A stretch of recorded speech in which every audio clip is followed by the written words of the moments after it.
The premiere returns us to the arena's bloody corridor immediately after the previous season's shootout between the rebelling players and the pink jumpsuit guards.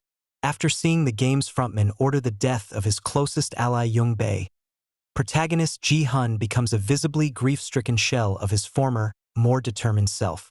Lee Young-jae offers a convincingly chilling depiction of a once fiery crusader grappling with his failed mission to end the games for good. As Gi-hun becomes overtaken with guilt and quiet rage, Lee nails the complexities of a person battling the forces aligned against him and at times losing. The momentary cracks in his moral resolve are distressing but also surprisingly grounding. He's way more relatable than a hero who unwaveringly commits to taking the high road. This is especially true when he learns of Dajo's cowardly decision to stay out of the fight against the guards after agreeing to secure more ammo, which arguably leads to many unnecessary deaths, including Jug-base. Tensions between Gi-hun and Dajo devolve into a heightened game of cat and mouse, pushing a corner Dajo to shed the layers of his personality that once positioned him as an affable background character. He's far more nuanced. While on defense against Gi-hun, allowing Kang Hanu to step up and match Lee's energy with each ill-fated interaction. We see a real shift play out in what's arguably Squid Game's most harrowing game, which pits players against each other more overtly than ever before. Split into two opposing teams, one group is tasked with killing the other in a high-stakes rendition of hide-and-seek. In comparison to more metaphorical games that came before it, this one gets a little too literal, putting actual daggers in the players' hands. Part of the intrigue in past games was due to players making split-second decisions to save their hides. Here, the choice is essentially stripped from them, but it still contains some of Squid Game's harshest heartbreaks and lessons. Chief among those lessons, good intentions never guarantee a hero's ending or that they'll remain good for long. It's a reality that makes this particular chapter comparable to the gut punch of Season 1's Gong-woo.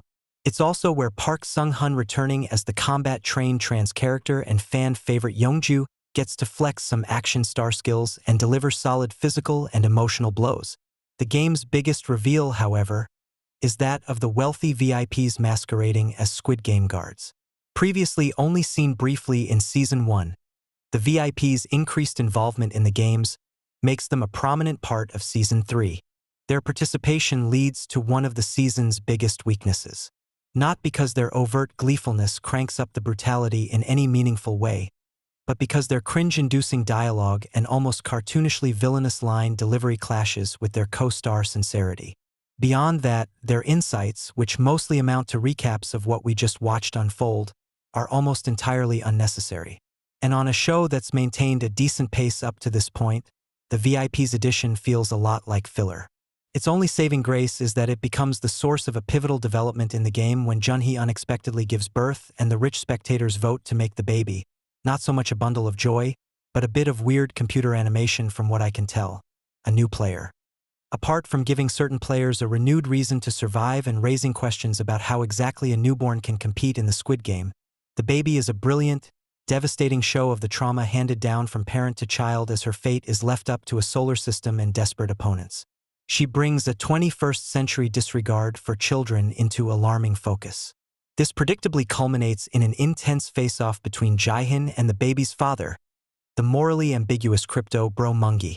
But the lack of surprise doesn't negate the final battle's absolutely breathtaking execution, concluding with cinematography that's both haunting and a testament to the level of craft that went into Squid Game. Wong's decision to not take the easy way out is admirable. A much cleaner, happier ending wouldn't have been as effective. Instead, we're left with a final reminder that there are very few winners in either the Squid Game or its many everyday analogs. We're also left with the parting scene and A-list cameo because we can't forget just how big of a global phenomenon we're leaving behind that could be interpreted as leaving the door open for future games. It's a daunting thought. Squid Games is a cautionary tale that benefits from brevity rather than a multiverse of pointless spin-offs and sequels. On its own, the ending further illustrates a dangerous game with global impact. One that we can try to outlive but never fully escape. Squid Game finds its way to a memorable ending, but not without some notable hang-ups. New games and cycles of trauma drive home the cruelty of this universe in novel ways, and Lee Young-jae wraps his iconic portrayal of Gi-hun in stunning fashion. Some of Season 3's twists managed to cleverly and punishingly illustrate the long-lasting ripple effects of a capitalist hellscape, while others, like expanded roles for the wealthy VIPs, watching and wagering on the games, adds unnecessary noise. This final chapter isn't without flaws, but it still delivers the suspense and cinematic polish that made Squid Game such a hit in the first place. For more TV reviews, check out what we thought of Andor Season 2 and The Last of Us Season 2. And be sure to follow IGN wherever you like to watch.